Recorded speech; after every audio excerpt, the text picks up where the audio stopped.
Very good evening. You're watching India Today's social media. I'm Nabila Jamal, bringing you the roundup of today's news. Of course, let me tell you, you must be watching India Today. Over the week, we've been fully centered and focused around the Afghanistan crisis. And why we have been so focused is because it's an immediate neighbor. You have several Indians living in Afghanistan who are now waiting to be evacuated, get out of the country, even when Taliban has been promising that they will ensure peaceful government and ensure that all people of different ethnic groups are safe in their country. But let me tell you, we all know that we've seen Taliban in the previous regime when they governed between 96 to 2001, the kind of atrocities that they committed. In fact, minority persecution as well were reported in many parts of the country. So we cannot take them face value, which is why we're looking at a complete focus on Afghanistan. I'm going to start with that. We saw really some heart-wrenching visuals that's come in from Afghanistan today. Right outside the Kabul airport, you had people see an ocean of people there, men, women, children who are lined up right outside the Kabul airport wanting desperately to flee the country. They've been wanting so hard to be evacuated by the US and the UK, who've been carrying out evacuations of many of the Afghans who helped the United States, the troops, the embassy. In fact, we do know that there were several Afghans who were completely in coordination with the United States, as well as people from the UK as well. All, in fact, even India had its embassy there, and you had Afghans working for the people of the Indian embassy, working associated with Indians there, associated with the Americans, basically most of them who were against Taliban, who are now desperate to leave because they believe if the Taliban found out that they worked for the United States or they were siding with India or they worked for any of the embassy people, then they could be the potential targets.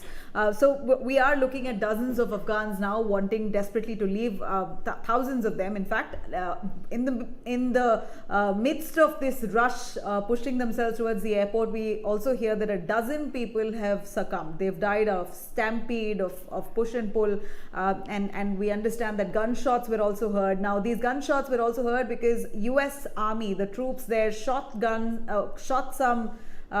In fact, they fired some gunshots itself to calm the swelling crowds. It was so chaotic that the US troops finally had to fire some shots only to ensure that people are kept at bay and they don't overcrowd the Kabul airport, which already is now closed. They're not allowing people in. Only if you have clearance for evacuation, if your papers are there, if you have contacts with the embassy or the army, then supposedly you're able to leave the country through those evacuation flights. So here we're looking at desperate images that are coming in, where we also saw women handing over their children, infant kids, to the US and the UK, the British Army, just so that they can be taken away with them for a better life, even if that meant departing from their kids altogether. They're okay with actually separating from their children, but they want them to get away from the hands of the Taliban. This is the kind of fear that's palpable, that's gripped Taliban entirely, and that's why we're so concerned, because it's not just about a neighboring country. This is a kind of humanitarian crisis that we are staring at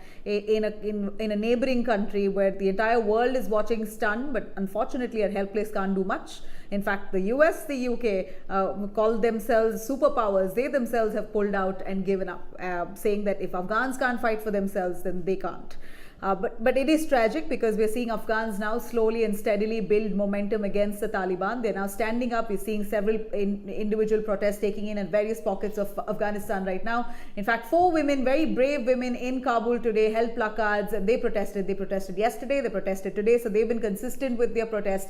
4 of them, they've come forward and they're standing quietly, not much of chaos, but with placards, a symbolic protest. They're standing out.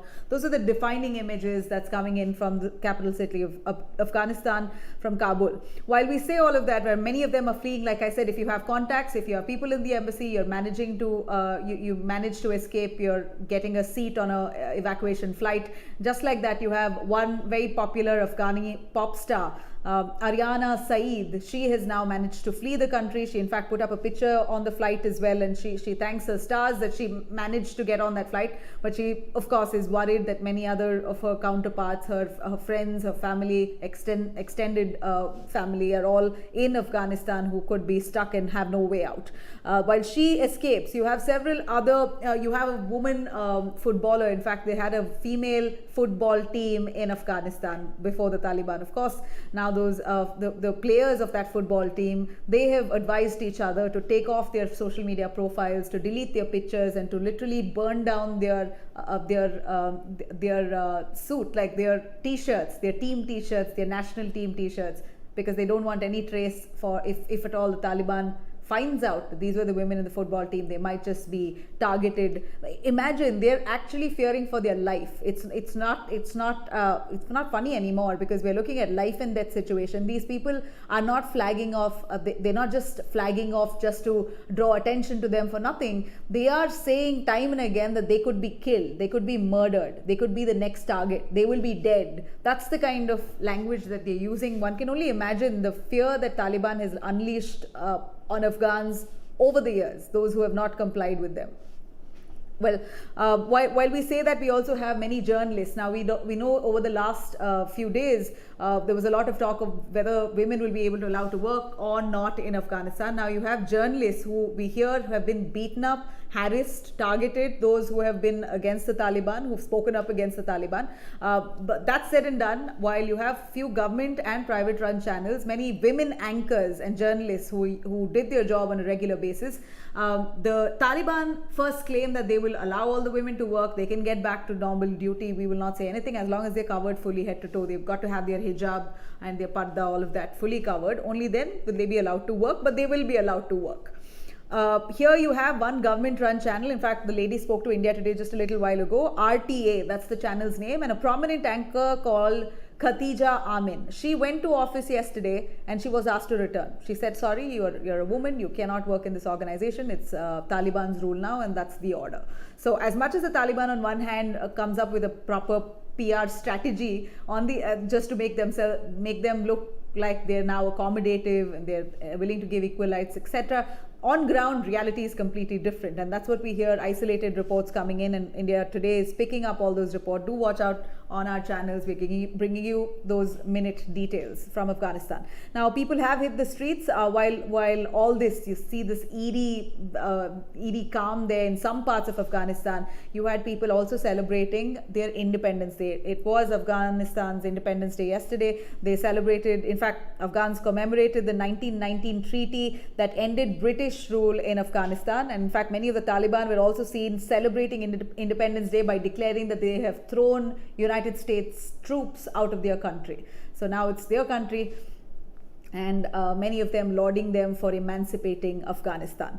Well, now Taliban, while now they have power, they have control, they're entrenched in power in the country of Afghanistan. So they are a major stakeholder at this moment. So either they allow something to happen or they don't allow something to happen. It's all entirely in their hands. While on one hand atrocities are being committed, on the other hand they're trying to be saints. They're allowing for the Shia community to observe Muharram there. We saw visuals coming in of the Shia community observing Muharram, their procession that took place very peacefully without any resistance from the Taliban. Shia put up their flag, and we know there's a lot of conflict between the Shia and the Sunni community. Taliban is a Sunni organization, and they've always been in conflict with Shias. So Shia Muharram was allowed to take place without hindrance. So this was what we saw today.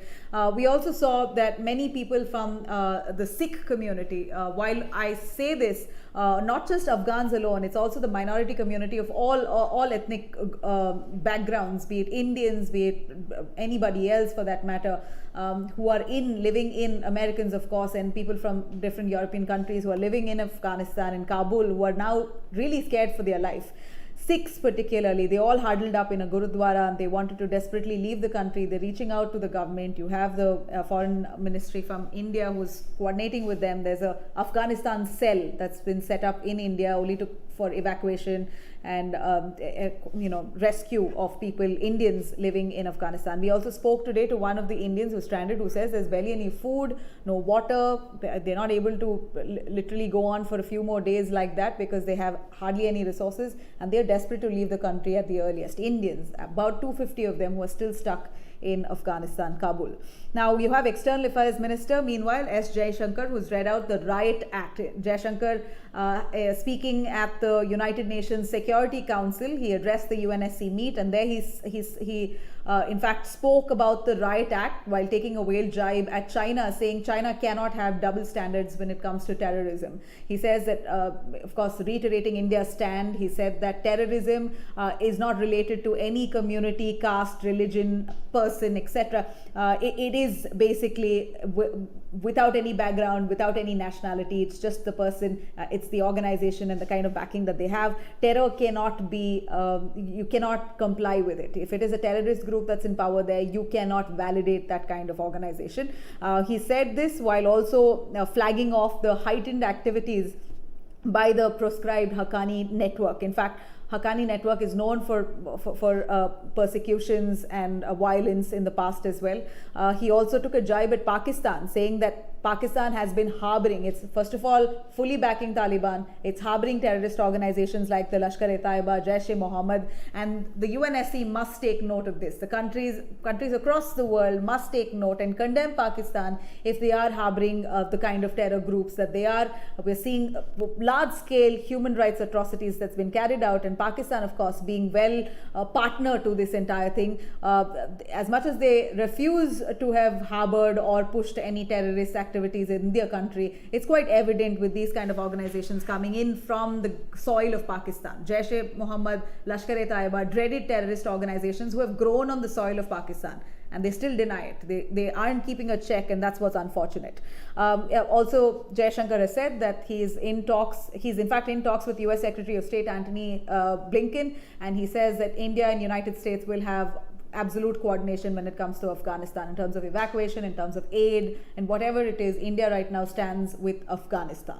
Now, all right, on the other hand, let me shift focus here to some news in India. We're looking at the opposition parties all coming together in a show of unity. A meeting that was called in by Sonia Gandhi, Congress president. She called in opposition parties extensively. A lot of the parties were present, including NCP Sharad Pawar, MK Stalin. You had Uddhav Thackeray. You have many other opposition parties who came together. But very interestingly, you had SP who was invited but still skipped the meet today. BSP who was invited but skipped the meet. AAP was uninvited. So it's funny how they want to call this opposition unity when the major stakeholders like the SP, well, BSP, yes, no, not sure if it is a major stakeholder in the scheme of things right of today, but they were at one point. But still, they're an opposition party. They were invited, but they didn't show up. Not too sure if SP, BSP are worried about assembly elections before parliamentary elections, which in Uttar Pradesh, you have assembly elections coming in just around the corner. So they don't want to dent their prospects, making it look like they're with the Congress, because it doesn't look like the Congress has much of a popularity in Uttar Pradesh. So they have skipped that meet. SP to be the latest to skip that meet. AAP was not invited, which is very surprising. So this agenda of the meet here is aimed at rejuvenating the opposition, coming together in view and focus of 2024, where they want to target the Modi government on various issues like the Snoopgate issue, the Pegasus and the farmers' protest. So they want to up their ante against the Modi government on these issues. Now, of course, this is not the first time. Many times in the past as well, opposition leaders have come together. So we are seeing now a growing cry for unity among the opposition leaders itself. Let's see how that pans out. Quick word, as we speak of Uttar Pradesh, we're looking at a cabinet expansion that's likely in Uttar Pradesh, possibly now towards the fag end of the government. We know that elections is just around the corner in Uttar Pradesh, and you have 5 to 6 ministers who will now be inducted into the cabinet in Uttar Pradesh, while the government is almost completing its tenure. But nonetheless, it appears that BJP wants to have no stone unturned to ensure that they have a better showing this time in the upcoming polls, in 2023 polls. There are a few names that are doing the rounds. The probables who could be inducted into the Yogi cabinet is Jitin Prasada, Lakshmikant Bajpai, Sanjay Nishad, Vidyasagar Somkar. So these are the people who might just be inducted. At present, they have 23 cabinet ministers, 9 ministers with independent charge, 22 ministers of state in the Chief Minister Yogi's cabinet. So Yogi has already met with top BJP leaders, Nadda, Amit Shah, and he's of course now understanding how exactly to expand the cabinet, and at the earliest they're going to be doing it. So you will hear the confirmed names in days to come. On a final note, as I wrap here, I would end with this good news here. We're looking at India now coming up with the second indigenous vaccine. So basically the fifth vaccine that will be formally approved for emergency use in India, which is Zydus Cadla's vaccine, Zycov-D. So Zycov-D has now got emergency use approvals.